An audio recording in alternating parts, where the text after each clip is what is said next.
Ready for number 7? No, not at all. Not at all. Let's talk more about... Do you have any more to say, Luke? Come on, let's keep talking. Is... I'll give you day by day for the last 3 years if you want. Okay. God, Jesus. Oh, you put on a what? I don't know what he's thinking. I put on a dab, and then I shake it off. I'd cover it in it if I could. Habanero X Hot.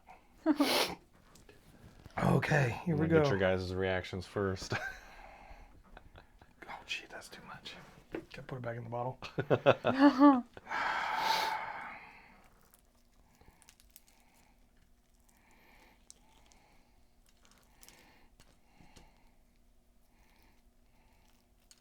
If it's getting too hot, baby, you don't have to do it. No, You talking to me? your new nickname is now Babe.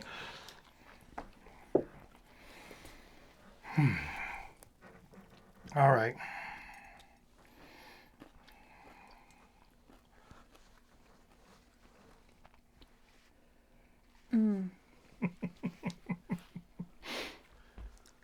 I tried like hell to keep it off my tongue, but it didn't work. I think I made it worse. Oh, now it's on my lip. Oh, gosh.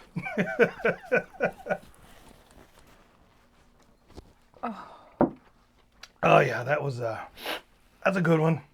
Oh yeah, I love the flavor. What's that flavor? Numbing? Inferno. Is that where I can't taste the chicken anymore? I don't really taste it. Oh my God, you're broken.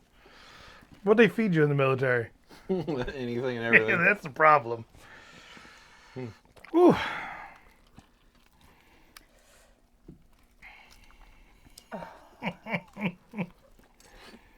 Oh, that's the problem right there.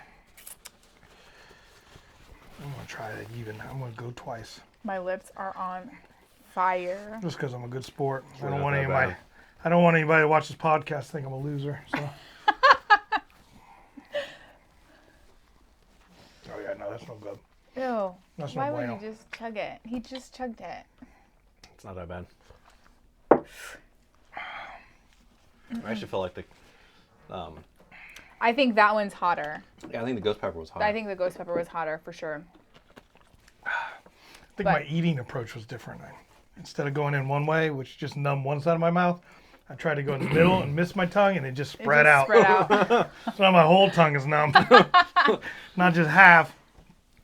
Oh man, Whew, my gut's gonna love me later. Yeah. Well, that's why I said you only got to put like a little drop on there, you know, so you can... Oh man. Well, that kicks in a little bit later on, don't it? Oh, does it? Oh, no, yeah. And my lips are simmering.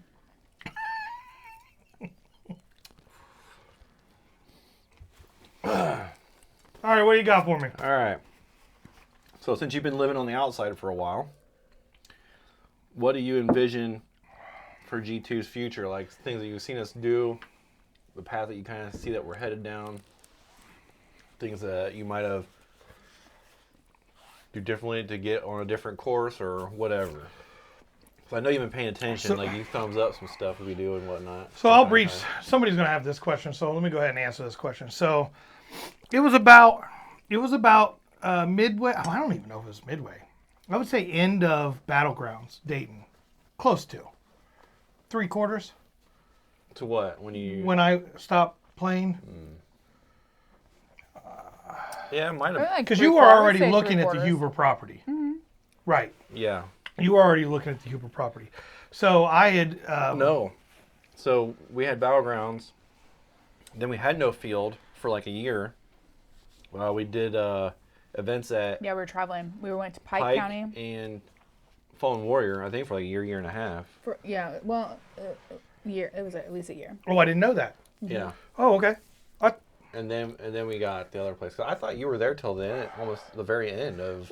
While I was still there, you were looking at the Huber property. So I don't know if you looked at that before we lost Battlegrounds or after. That was after. Okay, well then my chronograph, what is it? My timelines are a little off, but that's okay. That's normal for me. I'm bad with names, and timelines are sometimes sketchy. But so my workload with work, which I know we're all busy, But my workload with work, and then I had the new relationship that I was fostering, just really started consuming all my time. And I remember having a conversation at one point where I basically said, beyond the battlegrounds, I do not have the energy or the time to start something new. Yeah. I just did not. And so I was I was attempting to transition out smoothly, but I did a fucking terrible job of, by the way, but we won't talk about that. But I was attempting to just transition out smoothly, and apparently I fucked that all up. So that was about when I stopped playing airsoft. I got shot in the tooth, and that was about the same time that I stopped being involved in the G2 stuff as well. I don't know what I was doing at work. I mean, I think I was working. You were working a lot of hours. Oh, fuck you were doing some kind of training. I forget what it was. Yeah, you were taking classes. I was doing a lot. You were doing a lot. Yeah. So I got into, I was putting in 90 hours a week at work with overtime. Well, then I had 2 jobs for a long time too. I was working. Yeah. So it just all became too much. And even Battlegrounds was like, it was a lot for like on time restriction. And again, it is for everybody, so I'm not unique. But it was a lot of time and energy for that.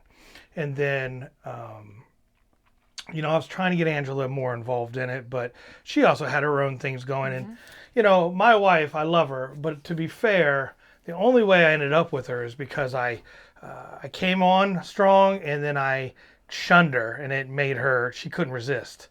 I basically just just turned her down a few times for hanging out and stuff, and she was hooked.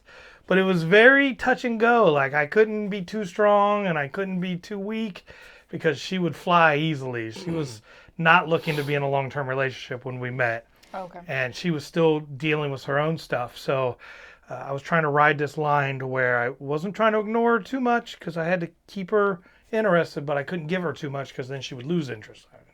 But we laugh about it now, so she can watch this and not be mad at me, hopefully. And I didn't throw away your ceramic pots either today, just so you know. So I was trying to balance all of that. I can just see the comments on the video now.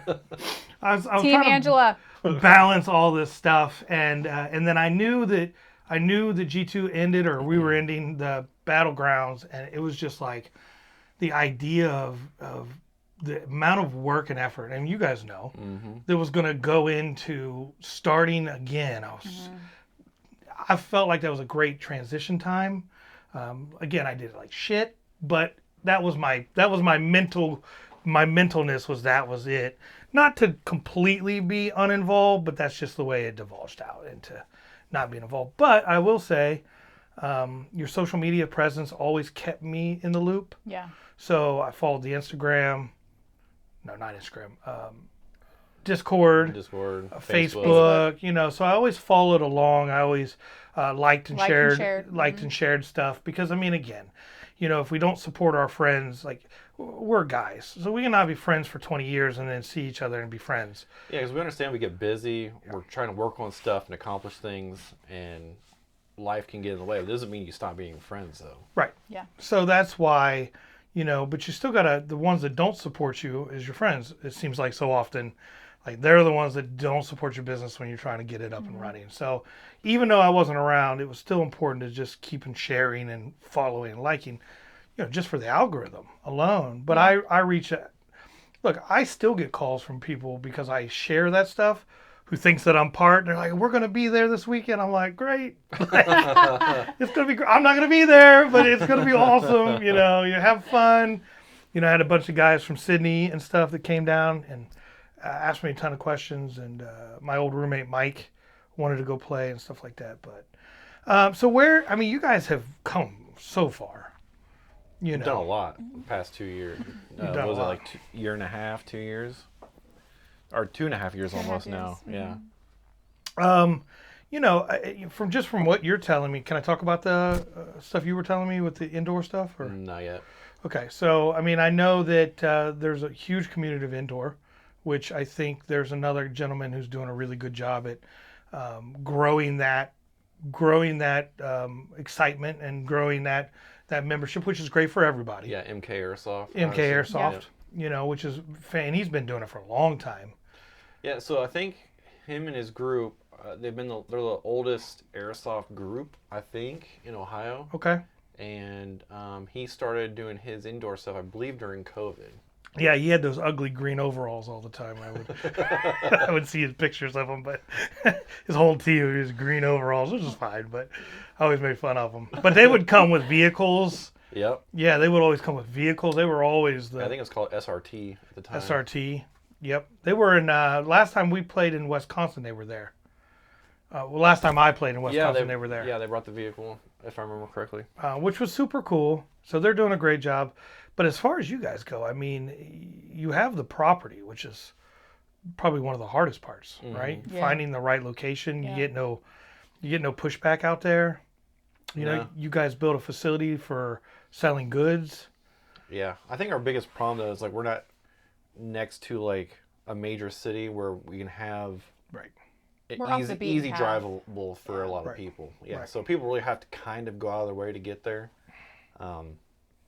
But I mean, we're gonna try to entice those people to come out of the way because we have such a big facility, and the more people we can get, the more more enjoyable it's going to be. If we can get, I remember before we switched to all every weekend, we would have like 100 people come out, averaging I think 80 people a weekend. I think at the time. Yeah, close to that for sure. Yeah, and like those were some of the best days because you would literally have like large forces on each side going at it and stuff. Yes. And with 180 acres, you get only a group of 40 out there. You guys may not see each other all day. No, you're going to walk for 12 miles to go around the backside, and by the time you find them, you're going to be exhausted. Yeah. And you're not going to want to play. Yeah. Like, is it lunchtime yet? I mean, it really was terrible. Yeah. So, you guys, do you scale it down to a manageable area when you have smaller numbers? Yeah, so we have the 7 different sectors out there, and whenever, like, if we get a large enough group, we'll open up to like half a field. When it's smaller, we'll do like one section at a time, or sometimes 2 sections, or however, just kind of mix it up so it doesn't get stale. And a lot of people like the far side, but it takes so long to walk there Yeah. that it can take a bit to get them started. Yeah, that far side is really cool. I mean, I've never played on the field myself, but I've walked it and I'm like, dang, this would be a really cool location because it's flatter. Yeah. Well, I mean, it has one big hill in one it. big hill. But like they got the Russian base that's already up there. They got the creek that runs through there, and was that District 7? It's just a beautiful place. Like it's not like a huge dense woods right there, so it's like very well spread out and stuff. So it makes for a good playing field. Yeah, I agree. Where's that? Is that the bottom level where it flattens out, or is there another? So where it goes down and flattens out, it'd be to the right-hand side where that woods is. All right, very cool. Yeah, I have been, so I will say this, so field aside, the brand has become synonymous for airsoft in Ohio. I agree. And maybe I live in a bubble, and I don't think I do, but when I read, if I'm just on any other random post reading about airsoft, G2's mentioned. That's true.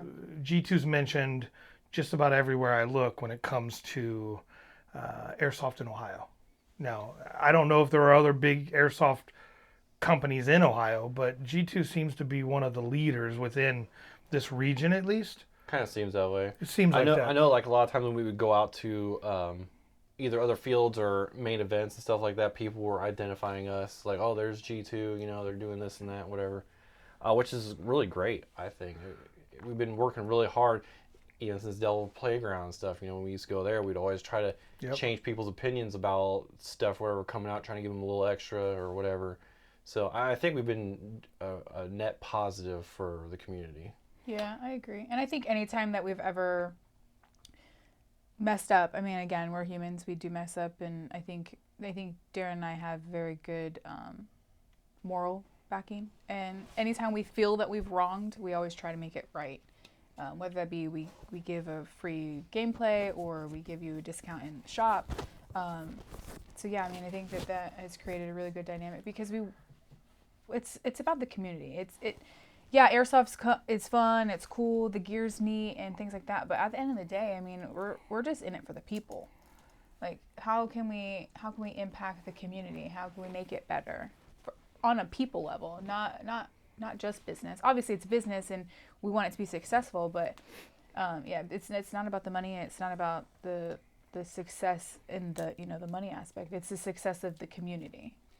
Yeah, and this year, I would like to say that it was the first year that we've not had to pitch in money, but we've had to by a very little bit amount. Very little, yeah. But that's just because I was trying to get us to expand our shop quicker to be turnkey. So instead of waiting for the funds to come in, we just went ahead and paid for it to get it there. And so next year, 100% will be G2 will be self-sufficient finally. Absolutely. And I think it's a great feeling actually, not having to spend our own money on it, and we don't even get paid. Yeah, we're volunteers. There's only 2 people that get paid on the team right now, and that's both of the techs. Based on the amount of labor they do, they get a portion of that. Because the other portion of that goes to building up that tech center, getting them the tools they need, getting the bins and the shelving and whatever else they need to do their job. And they agreed to it. It's not like we're trying to slave labor anybody or whatever, but it's just the agreement we worked out. And Aaron didn't even want to get paid, and I was like, "No, dude, we're like, we're paying you. We gotta pay you. You're a specialized skill. You need to get paid." So plus they're bringing revenue in to some degree, so it makes sense. Yeah, because both Aaron and Milo are great techs. Yeah, absolutely. And when people know that they're going to work on their guns, they're like, "Oh yeah, absolutely," because they're trustworthy within the community. So it's a huge benefit for G2 to have Milo and Blooper doing the tech work. I mean, we're very fortunate and very blessed.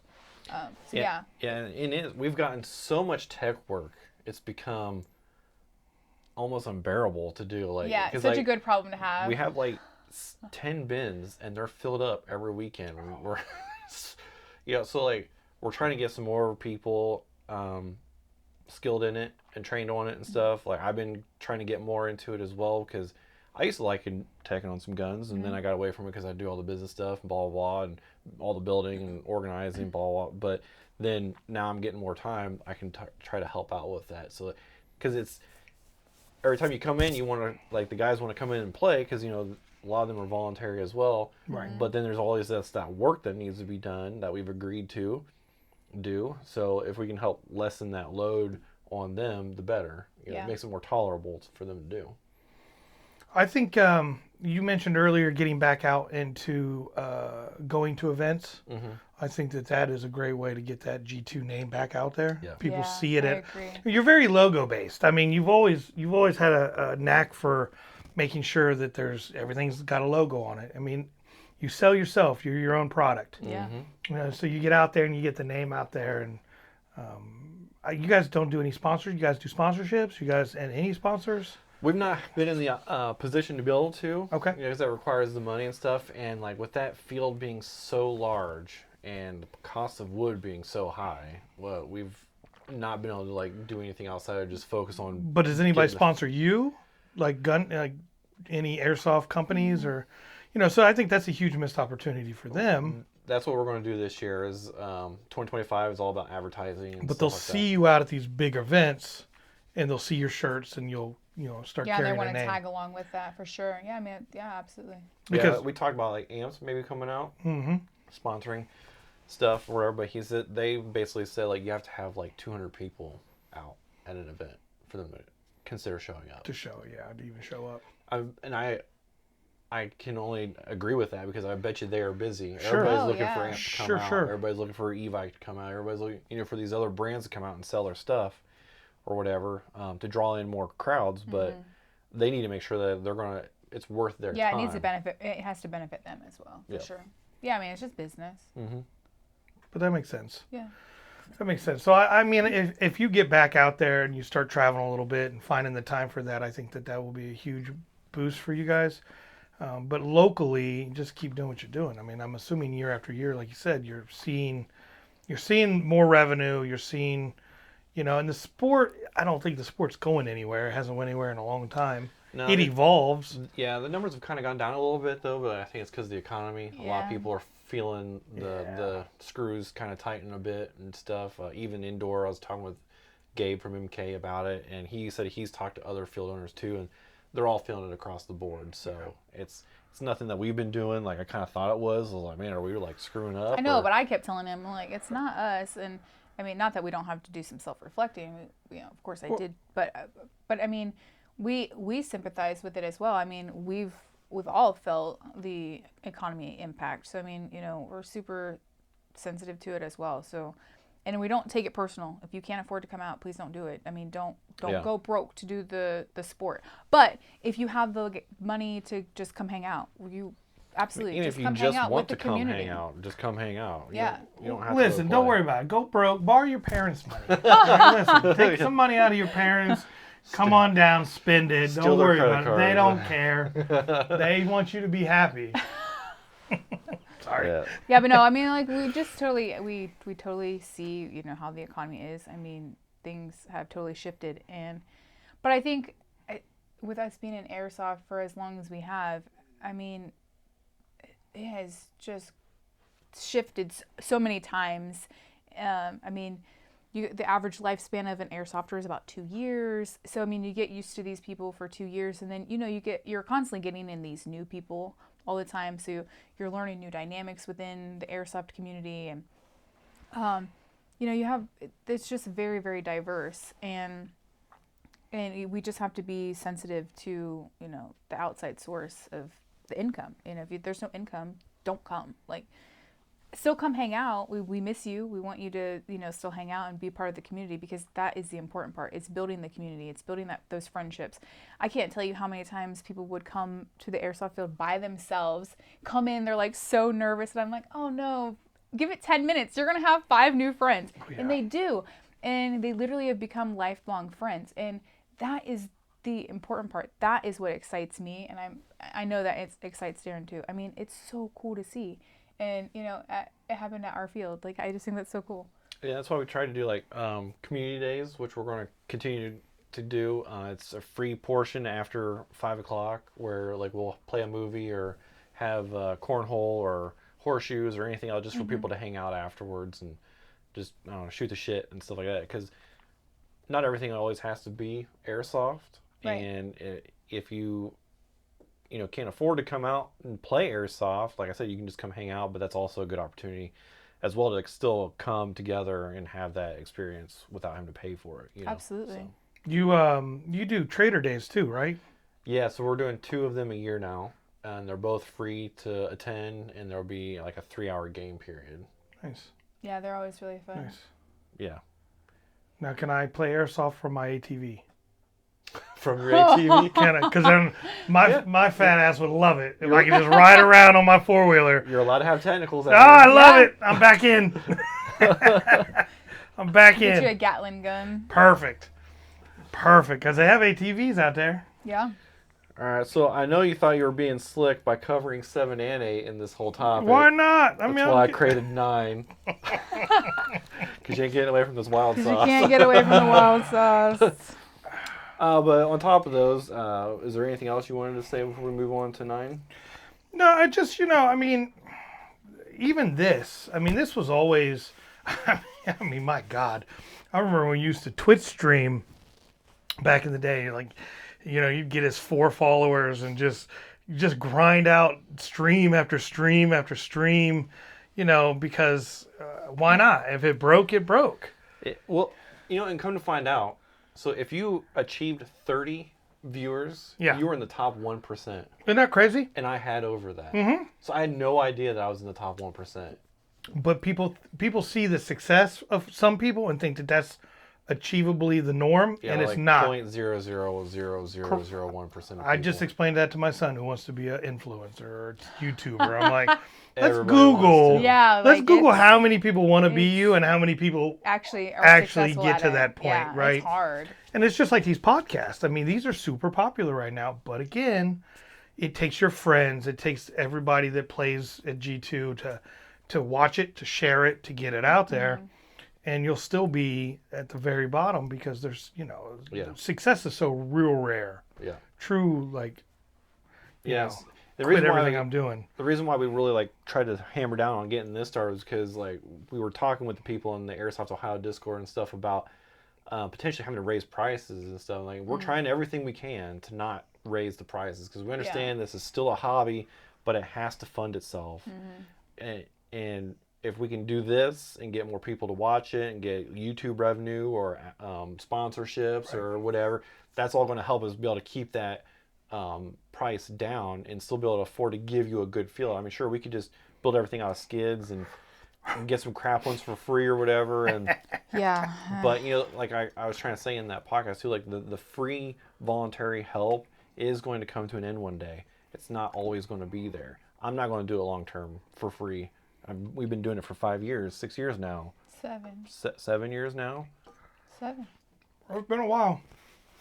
Yeah, it's been a long time. So yeah, 7 because we started in 2017. And not received a single penny for our labor in a sense. You know, so we're trying everything we can to keep the costs down so that more people can enjoy what it is we like to give. Yeah.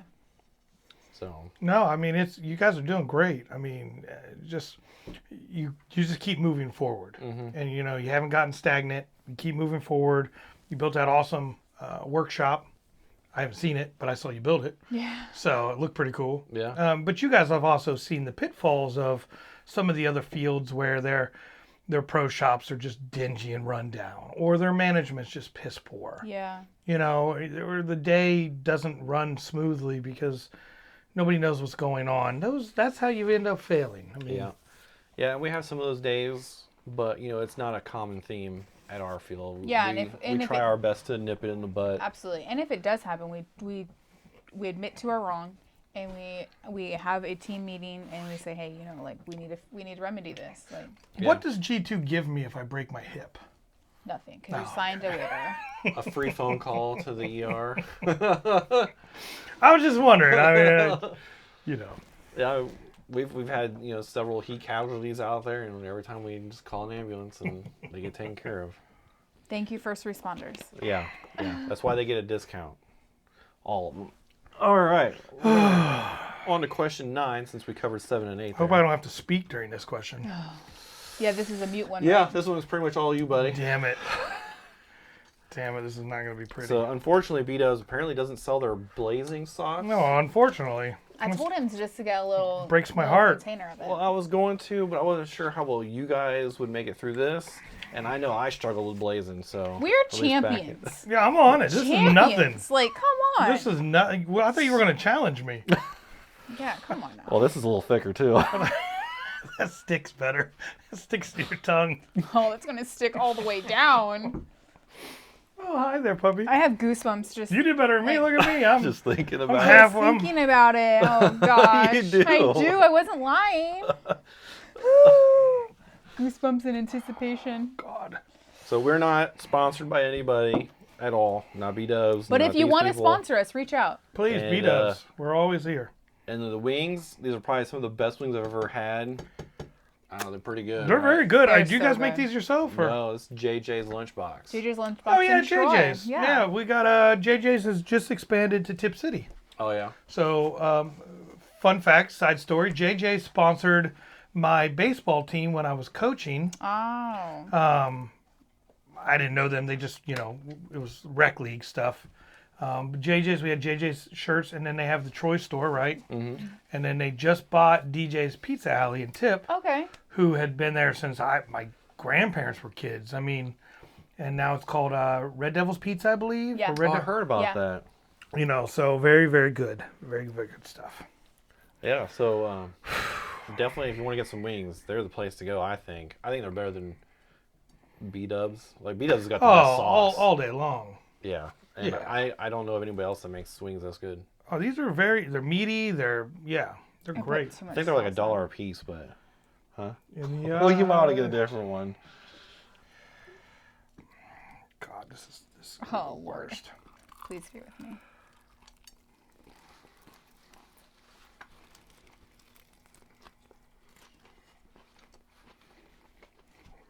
Why can I not just swallow without chewing? I mean, you can, but you might need the Heimlich. Oh boy. I'll get a little bit more. I don't think I put enough on because it didn't. No, you gotta load it up. Get it on there. Oh, damn.